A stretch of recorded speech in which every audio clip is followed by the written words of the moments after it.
Good morning, friends. Today we are going to talk about hemodynamics,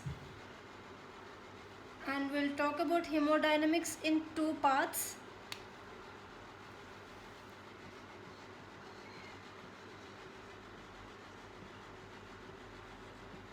Hemodynamics part 1, and in this we'll talk about the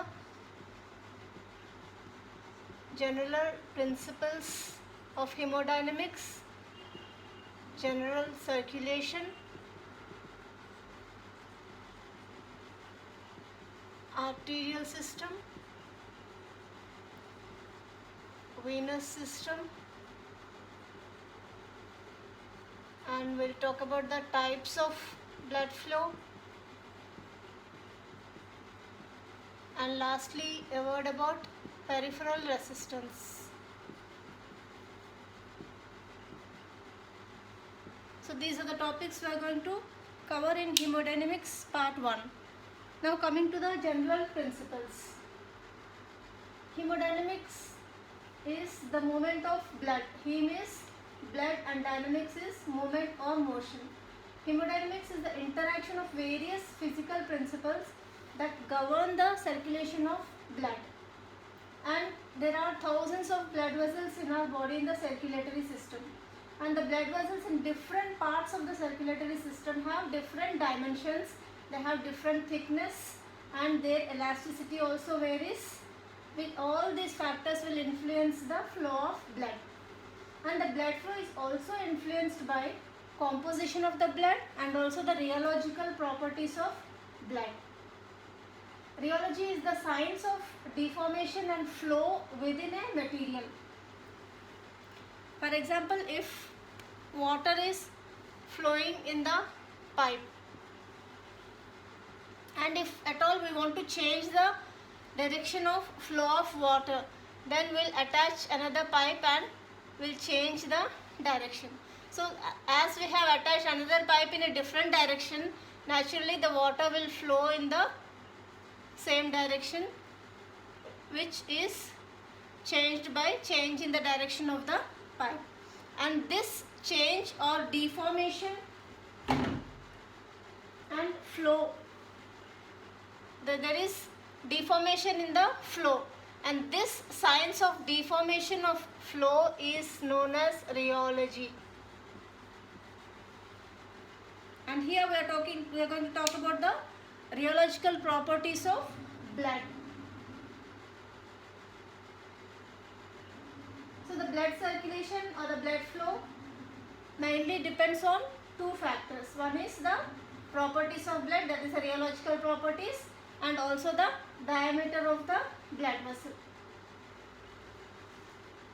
And as we all know, blood is not a simple liquid. Rather, it is a suspension of cells, different types of cells and fats that are dispersed in the colloidal solution of proteins. Though the blood has such complexity as a fluid and also the susceptibility of the blood vessels for abrupt change in their diameter, the circulation of the blood occurs harmoniously. See, the blood is, first of all, blood is not a simple liquid, it is a complex liquid, and the blood which is flowing in the blood vessels, these blood vessels are susceptible to change in their diameter. They can change abruptly in their diameter depending upon the tissues they are supplying.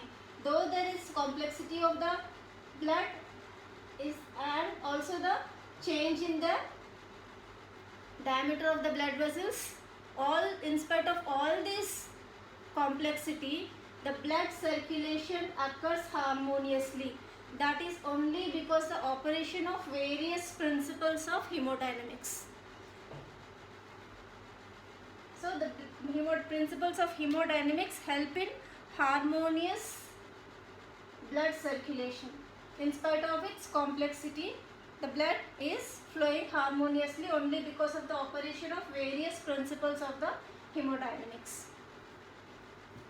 Now coming to the general circulation, we just take down these headings because you'll know what we are going to talk in hemodynamics part 1. General principles, general circulation, arterial system, venous system, types of blood flow, and also peripheral resistance.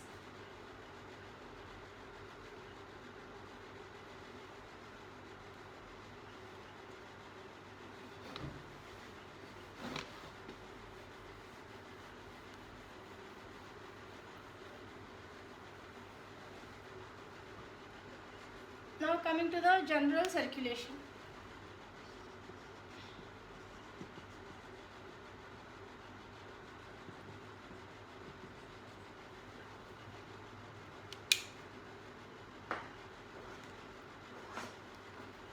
As we all know, heart has 4 chambers.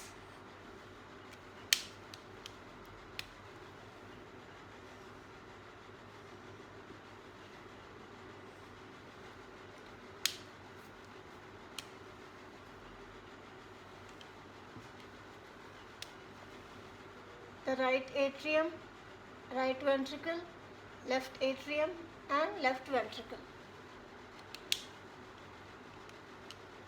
And the left ventricle opens into the aorta,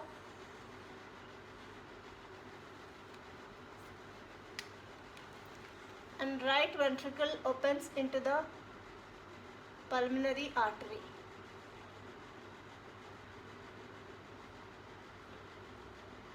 Here I am drawing the artery in blue color because this artery is carrying deoxygenated blood. And we all know the arteries always carry blood from the heart to the tissues, and veins always carry blood from the tissues to the heart. And we will talk about these 4 chambers in 2 different entities. That is the left heart and right heart. Now first coming to the left heart. This is the left atrium which opens into the left ventricle and which in turn opens into the aorta. And this left atrium opens into the left ventricle through the mitral valve. And the left ventricle opens into the aorta through the aortic valve. As soon as the left atrium empties into the left ventricle, when the left atrium is filled up, the pressure and the volume in the left atrium is increased, and this pressure will open up the mitral valve so that all the blood present in the left atrium is emptied into the left ventricle. This is oxygenated blood, and as the left ventricle is filled up with blood, here again the volume and the pressure in the left ventricle will build up, and this pressure will open up the aortic valve. As soon as the left atrium is emptied into the the blood in the left atrium is emptied into the left ventricle, the mitral valve closes. So when the pressure in the left ventricle is increased, the blood cannot go back into the left atrium since the mitral valve is closed. So the blood is pushed or pumped into the aorta through the aortic valve, and from the aorta it flows to the large arteries, small arteries, arterioles, meta-arterioles and capillaries, and thus it supplies the tissues.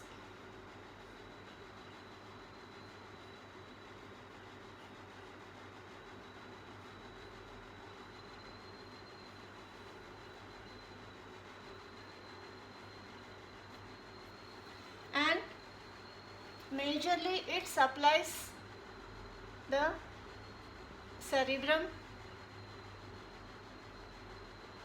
coronary,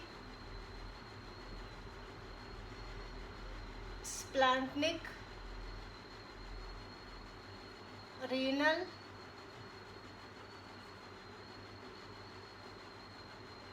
skeletal muscle,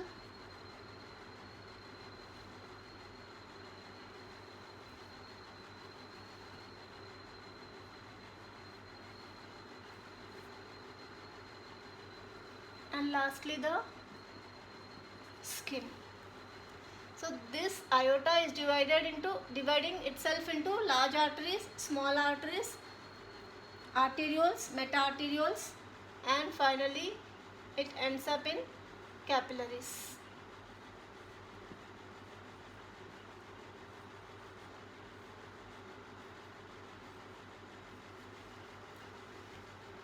So as soon as the left ventricle is filled up, the pressure and the volume is increased in the left ventricle, and this increased pressure will open up the aortic valve so that all the blood is emptied into the aorta, and from the aorta it supplies all the tissues. Blood is supplied to all the tissues, and these meta-arterioles end up in capillaries, and as they supply the tissues, these capillaries, after they supply the tissues, these capillaries join to form the venules, and these venules will form the small veins which drain into the large veins or greater veins, and these large veins ultimately end up in the vena cava, superior vena cava and inferior vena cava. Superior vena cava drains the blood from the upper half of the body, whereas inferior vena cava drains blood from the lower half of the body. And this superior vena cava and inferior vena cava both drain the blood into the right atrium, and this right atrium opens into the right ventricle through the tricuspid valve. And apart from the superior vena cava and inferior vena cava, right atrium also receives blood from the coronary sinus.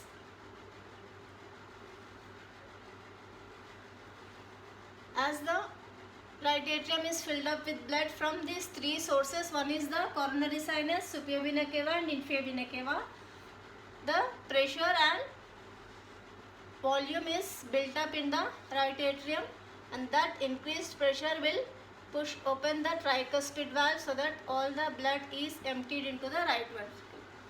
And this right ventricle is connected to the pulmonary artery through the pulmonary valve, and through the pulmonary artery it reaches the lungs,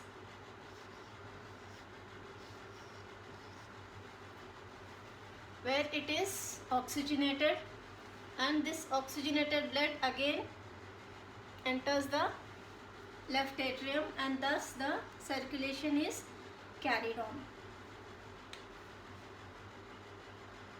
So this is the general circulation, and this blood in the lungs and blood in the tissues, these lung and these tissues are connected in series.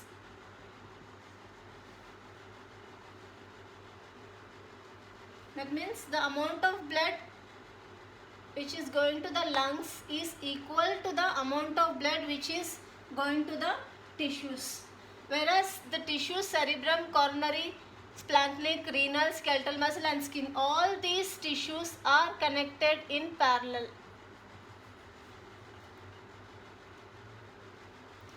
That means the blood is being supplied from the aorta to all these tissues in parallel. That means it is not like that blood is being supplied to the cerebrum, and from cerebrum it is going to the coronary, and from coronary it is going to the splanchnic. It is not like that. The blood is going to all the tissues at a time. That means they are in parallel connection. So this is the general circulation.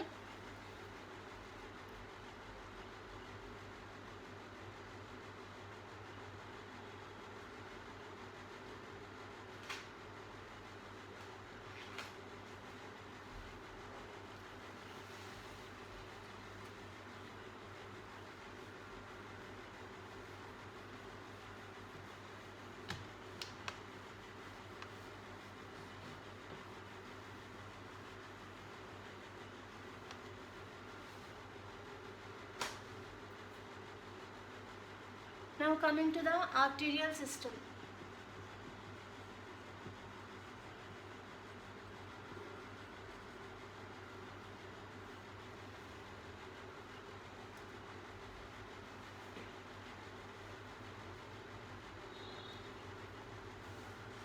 Arterial system, that means the arteries, it is concerned with the arteries which carry oxygenated blood from the heart to the tissues. It consists of aorta, large arteries, small arteries, arterioles and meta-arterioles. And these arteries consist of 3 layers. One is the tunica intima, tunica media, tunica intima which is the innermost layer, tunica media which is the middle layer, and tunica adventitia which is the outermost layer of the blood vessels. And this arterial system is richly supplied by the sympathetic fibers. And the stimulation of these sympathetic fibers results in vasoconstriction. Therefore, sympathetic tone is also known as vasoconstrictor tone.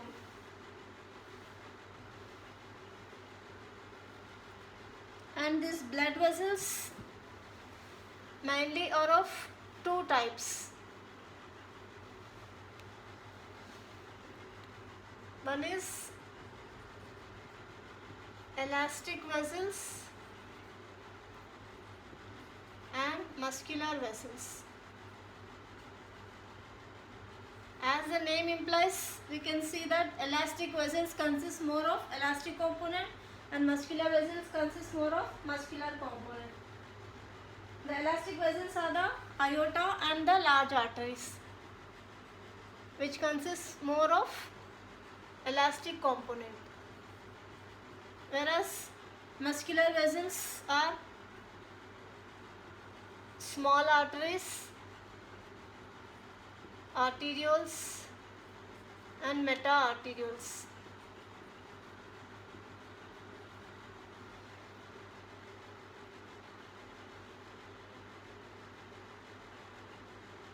And these elastic arteries are also known as Windkessel vessels.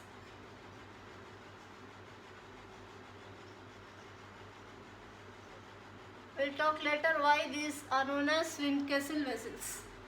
So elastic vessels are also known as Windkessel vessels, and they are more compliant and stretchable, whereas muscular vessels, which consist more of muscular component and which includes the small arteries, arterioles and meta-arterioles. And the arterioles are the primary seat of peripheral resistance because they provide maximum resistance to the blood flow. Because of this more muscular component of these vessels, they offer maximum resistance to the blood flow. And functions of the arterial system. The main function is it transports blood from the heart to the tissues. That means they supply the oxygen and nutrients to different parts of the body. And the aorta and the large arteries, due to their elastic property, maintain the forward movement of blood during diastole.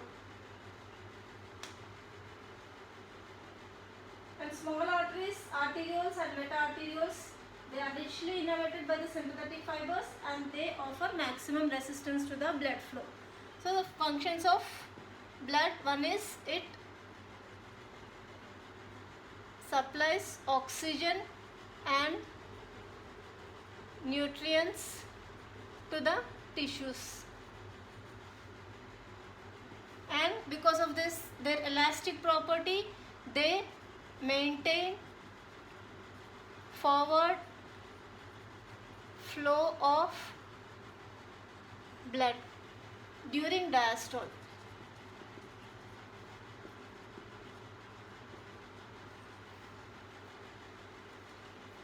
And the small arteries, arterioles and meta-arterioles, they offer resistance to the blood flow.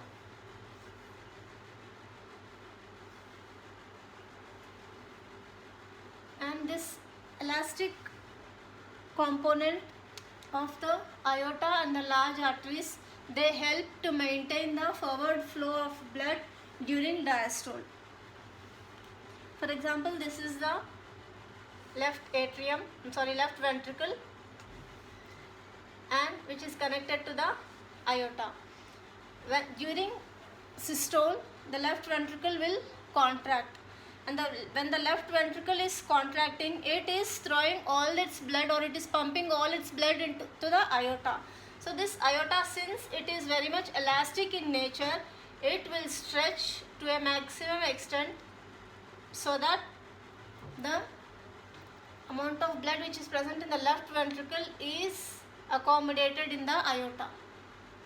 During contraction or during systole, the left ventricle is pumping all its blood to the aorta, into the aorta, and this aorta, because of its elastic nature, it will stretch to a maximum extent, or it will distend to a maximum extent, so that it can accommodate all the blood which is pumped by the left ventricle.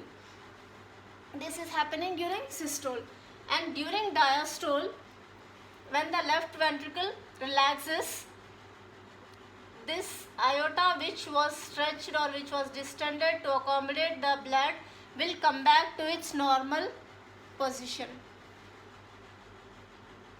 or it will come back to the normal diameter. This elastic recoiling of the aorta during diastole is known as Windkessel effect. That is why these vessels are known as Windkessel vessels. So the recoiling of the aorta during diastole is known as the Windkessel effect. During systole, the left ventricle is contracting and it is pumping blood into the aorta. To receive all the blood from the left ventricle, this aorta will stretch to a maximum extent, and this is happening during systole.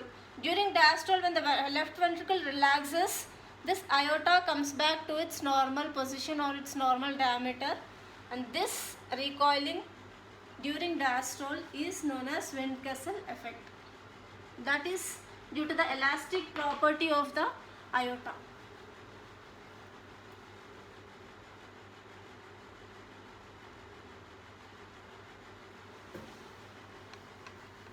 So this is about the arterial system.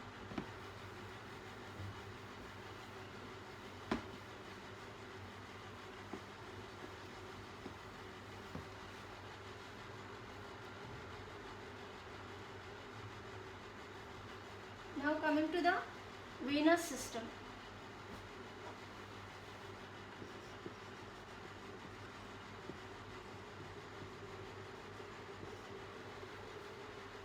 Venous system, it includes the veins which drain the deoxygenated blood from the tissues to the heart. And this venous system starts from capillaries. It consists of venules, small veins, large veins, and vena cava. And this vena cava drains into the right atrium. And these veins also contain all the three layers of the blood vessels, that is the tunica intima, tunica media, and tunica adventitia. And this venous system transports deoxygenated blood from the tissues to the heart. And these veins are capacitance vessels. These veins are also known as capacitance vessels, since they can accommodate large amount of blood at a low pressure. They are easily distensible and also easily collapsible. And the increase in the volume of blood in the veins does not affect or does not bring about significant change in the pressure up to a point beyond which the pressure rises steeply. See, if we compare the arteries and pressure and volume in the arteries and veins, first talking about the arteries, this is the pressure and volume. Here the graph is linear. That means as the volume is increasing, volume in the vessel is increasing, See, you can see the diameter of the vessel is increasing, and at the same time the pressure also is increasing. That means as the volume is increasing in the arteries or in the vessels, the pressure is increasing. But in veins,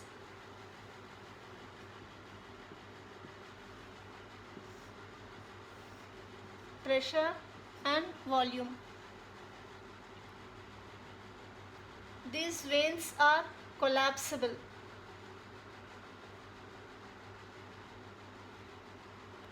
See, here you can see that volume is increasing at a low pressure or at a constant pressure.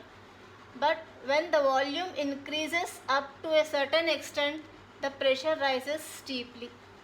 That means up to here the volume was increasing in the veins, but the pressure is remaining same. That means at a low pressure veins can accommodate large amount of blood.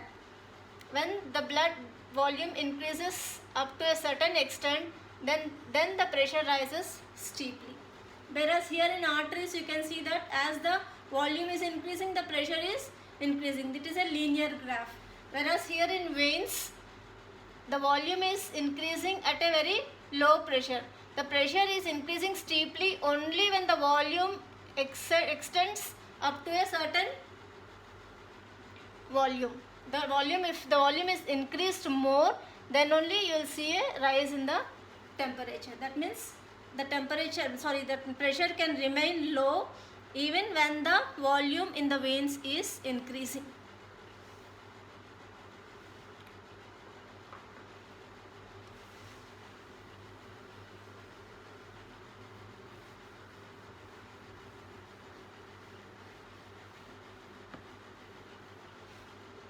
Now coming to the types of blood flow.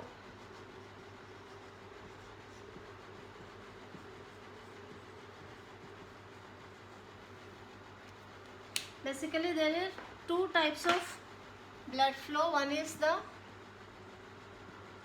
laminar flow and turbulent flow.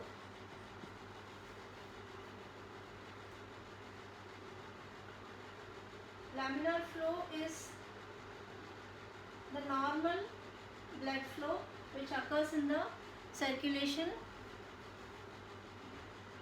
in normal conditions. That means laminar means in layers. For example, this is the blood vessel and the blood is flowing in the vessel in normal condition. It is flowing in layers, and the layer of the blood column which is close to the vessel wall on either side, the blood is flowing in layers, and the layer of the blood vessel which is very close to the vessel wall on either side, it rarely moves, or it moves at a very slow rate, whereas the layer which is present towards the center, it moves at a high speed or high velocity. This is because of the friction between the vessel wall and the layer of the blood which is close to the vessel wall.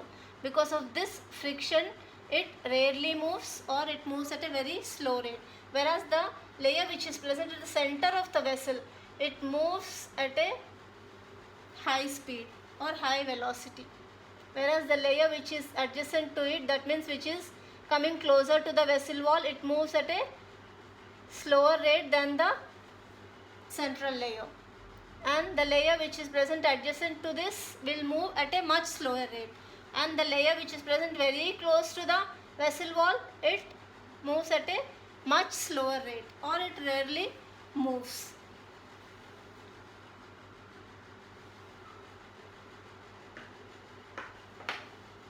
So this is laminar flow. That means the blood is flowing in layers. And this laminar flow, when it becomes turbulent at a certain velocity, and that velocity where the laminar flow is converted into turbulent flow, that velocity is called critical velocity. See, normally the blood is flowing in layers in the blood vessel at a normal velocity, at a normal speed. When this laminar flow is changed into turbulent flow, that means the velocity at which the laminar flow is getting converted into turbulent flow, that velocity is called critical velocity. That means beyond this critical velocity, the flow will become turbulent. Up to this velocity, it remains in a laminar flow. When it exceeds this critical velocity, then it is changed into the turbulent flow. And turbulent is, it is not in layers, it is disrupted, it is not in an organized manner. That means the turbulent flow occurs when the velocity is above the critical velocity. And if we see the differences between the laminar flow and the turbulent flow, here laminar flow, it is in layers,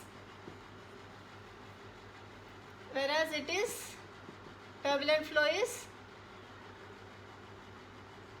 disrupted. And laminar flow, it does not make any sound,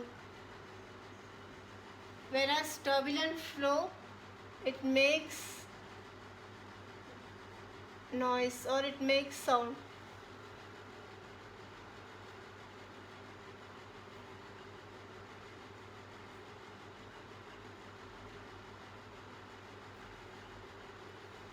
And if it is below critical velocity, it is laminar flow. Above critical velocity, it is turbulent flow. So these are the major differences between laminar and turbulent flow.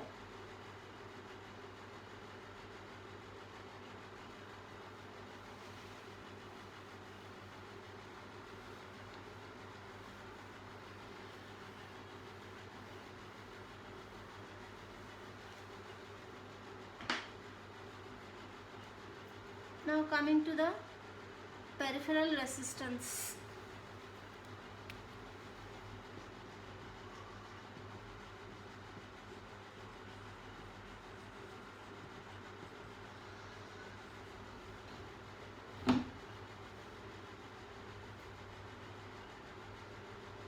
Peripheral resistance is the resistance offered to the flow of blood in the peripheral circulation. And there are some factors which affect this peripheral resistance. They are the radius of the vessel and viscosity of blood. If the radius of the vessel is decreased to half, then the resistance will increase to 16 times.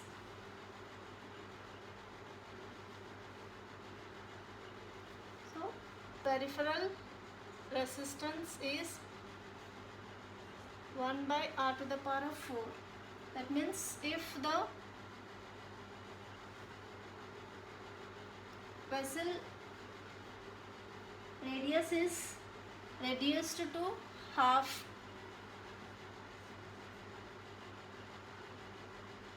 then the peripheral resistance will increase to 16 times.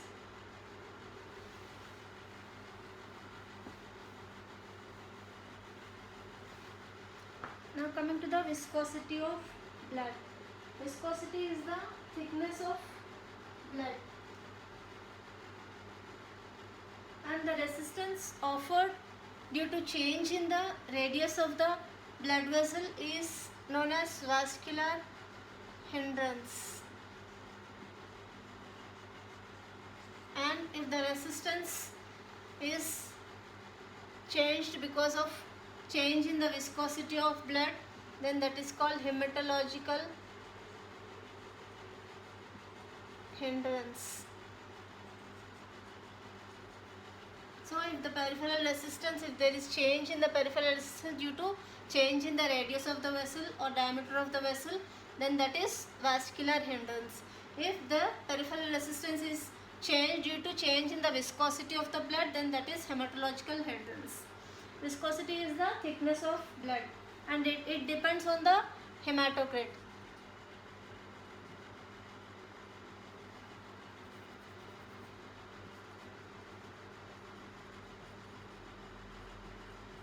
That means the cell content of the blood.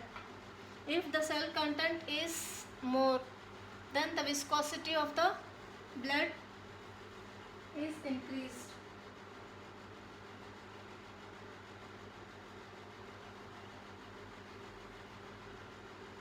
And the effect of change in the viscosity on resistance is less in the smaller vessels than in the larger vessels.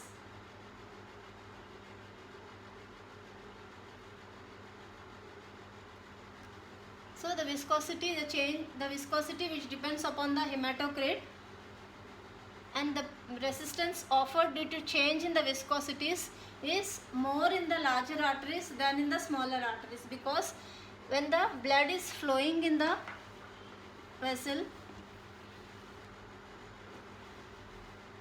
when the blood is flowing in the vessels, the cells present in the blood are mostly placed in the center of the vessel.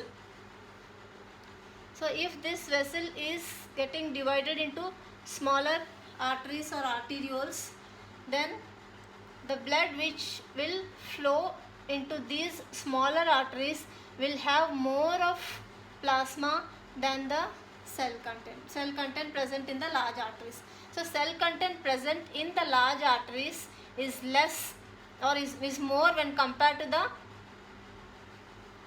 cell content present in the smaller arteries. Let me explain clearly.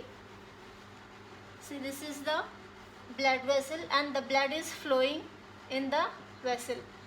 In this blood, the cells which are present in the blood are mostly placed in the center of the vessel rather than the edges or the space present adjacent to the vessel wall. They are mostly placed in the center. So when this artery or when this blood vessel is getting divided into smaller arteries or arterioles, then the blood which is flowing here will be more of plasma, because the cells are present in the center. So when the blood is flowing into the smaller arteries, then the plasma is flowing easily into the smaller arteries. That means the cell content in the smaller arteries or arterioles is less compared to the larger arteries. Since the cell content is less, the viscosity is less. Since the viscosity is less, the resistance offered is less. That means the peripheral resistance offered due to viscosity, increase in viscosity, is more in the larger arteries compared to the small arteries because of this effect called plasma skimming. This is called plasma skimming. Since the cells are present in the center, when the blood is flowing to the smaller arteries, less of cell content and more of plasma is flowing into the smaller arteries. That is the reason the viscosity in the smaller arteries is less. Since the viscosity is less, the peripheral resistance is less compared to the larger arteries. And this process is called plasma skimming.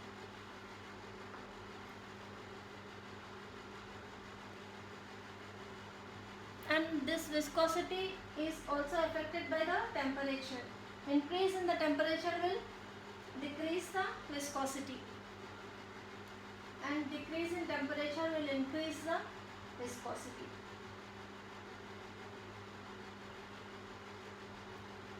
So this is in brief about the hemodynamics part 1, which included the general principles of hemodynamics, general circulation, arterial system, venous system, types of blood flow, and peripheral resistance. And in the next class, we'll talk about the hemodynamics part 2. If you have any doubts in this topic, you can post your doubts so that it can be cleared. Hope you have understood the topic well. Thank you.